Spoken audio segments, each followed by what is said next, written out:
We're not crying, you're crying. Welcome to MsMojo, and today we're counting down our picks for the top 10 animated show moments that made us happy cry. Before we begin, we publish new content every day, so be sure to subscribe to our channel and ring the bell to get notified about our latest videos. For this list, we're taking a look at emotional moments from animated shows that left us bawling tears of joy. Number 10, Pinky's Letter, Pinky and the Brain. Pinky and the Brain earned acclaim for its clever writing and stellar voiceover work, but the show wasn't really known for having a strong emotional core. The primetime Emmy-winning Christmas special caught many audiences off guard, however. With the world nearly in Brain's grasp, Pinky realizes that he forgot to mail his letter to Santa. I don't care about your stupid letter! Although Brain initially condemns Pinky for wasting time, he has a change of heart upon reading the letter. He never gives up, but I know it must be very hard. So please, take anything that you had for me and give it to my best friend in the whole world. Moved to tears by Pinky's meaningful words, Brain's heart grows 3 sizes, and he wishes everyone a Merry Christmas. Have a Merry Christmas, everyone! Brain might not take over the world, but his friendship with Pinky perhaps means a little bit more. P.S. By any chance do you have in that big old bag of yours, the world? Number 9, The Loveliest Lies of All, Over the Garden Wall. It's best to binge this Cartoon Network miniseries in a single sitting. That's largely because the beginning and the ending so perfectly complement each other. The first episode opens with a montage of colorful characters we'll encounter throughout the show. If dreams can't come true, then why not pretend? Everything comes full circle in the finale, which bookends all of these storylines. After such a strange and occasionally dark journey, we're truly happy that everything has worked out for our heroes. And so the story is complete, and everyone is satisfied with the ending, and so on and so forth. At the same time, the audience is left overwhelmed with bittersweet nostalgia, knowing that this is likely the last we'll ever see of this imaginative world. The poignant music adds to the sentiment, as we reflect on an unforgettable adventure into the unknown. The loveliest lies of all. Number 8, Farewell, Samurai Jack. After getting back to the past, defeating Aku, and preparing to marry the woman he loves, Jack comes close to living happily ever after. Since Ashi can exist without Aku, however, Jack is forced to watch her disappear. Ashi.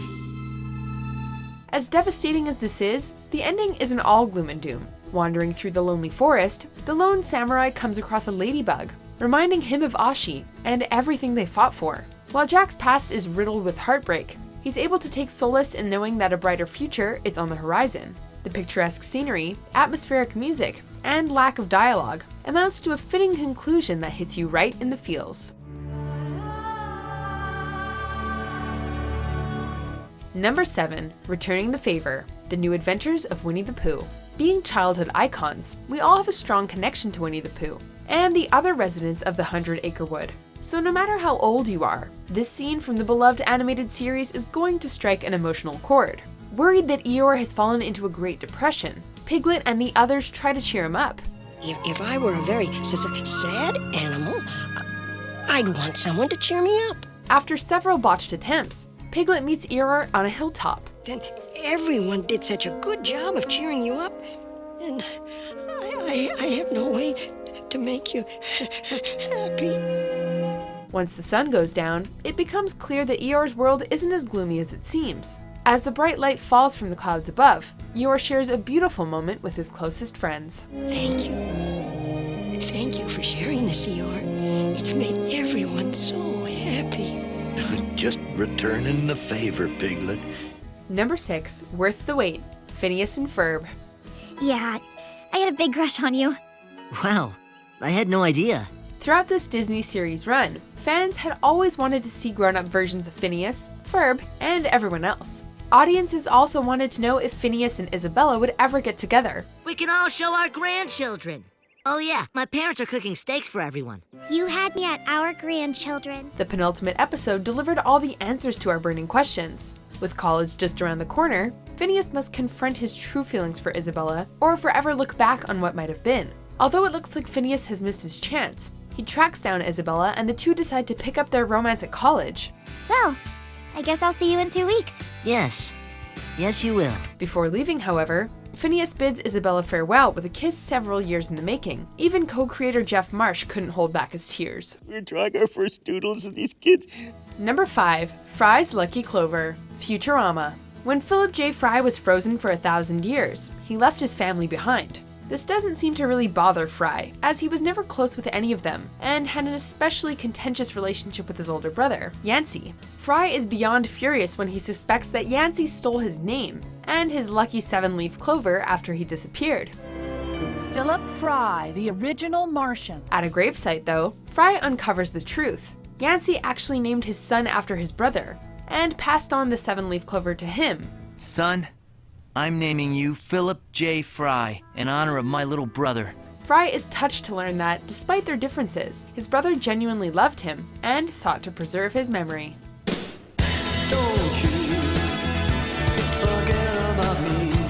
Number 4. Merry Christmas, Arnold. Hey Arnold.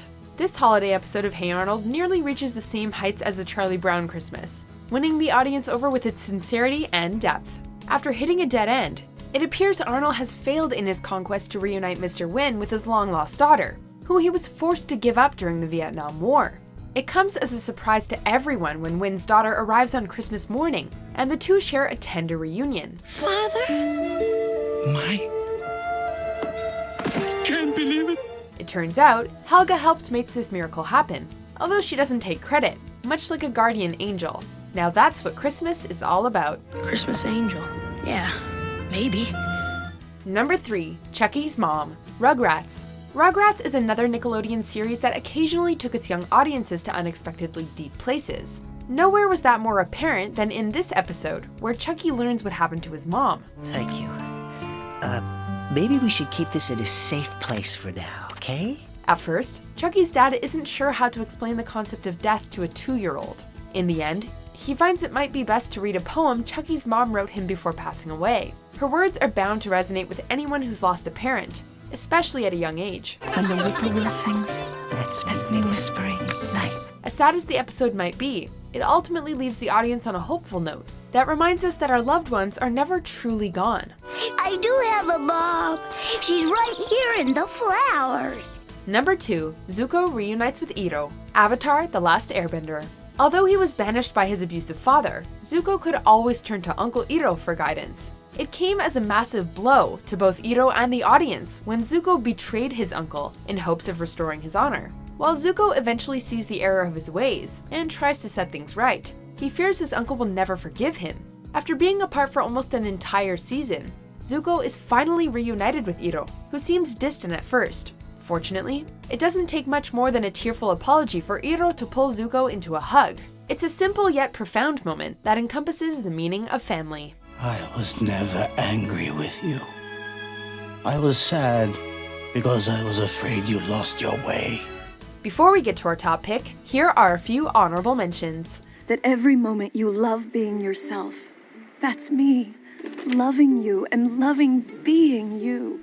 If only I could hear you meow one last time. Meow. Yeah, like that.